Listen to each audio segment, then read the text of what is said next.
আমরা নীলফামারীতে ভোজ্য তেলের ফর্টিফিকেশনের উপর একটা সেমিনার করলাম। তো সেমিনারের অংশ হিসাবে আমরা সৈয়দপুর বাজারে দেখতে আসছি ভোজ্য তেলের কী অবস্থা।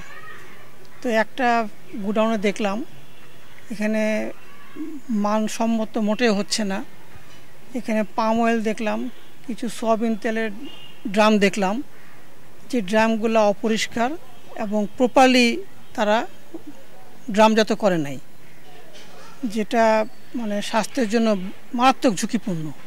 তো আজকে আমরা ওয়ার্নিং দিয়ে গেলাম এবং শীঘ্রই আমরা নীলফামারী অথবা সৈয়দপুরে ব্যবসায়ীদের নিয়ে একটা মিটিং করব, যেখানে বিভিন্ন সরকারি দপ্তর কর্মকর্তারাও থাকবে, ব্যবসায়ীরাও থাকবে।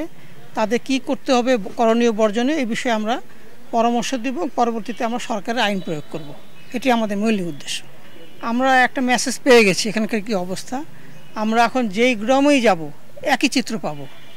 তা আমাদেরকে চিটাগাঙ্গে দেখতে হবে, ঢাকাতেও দেখতে হবে এবং এখানে আমরা মিটিং করে এই বিষয়ে সংশোধনে সরকারের যে মেসেজ সেটা দেওয়ার চেষ্টা করব।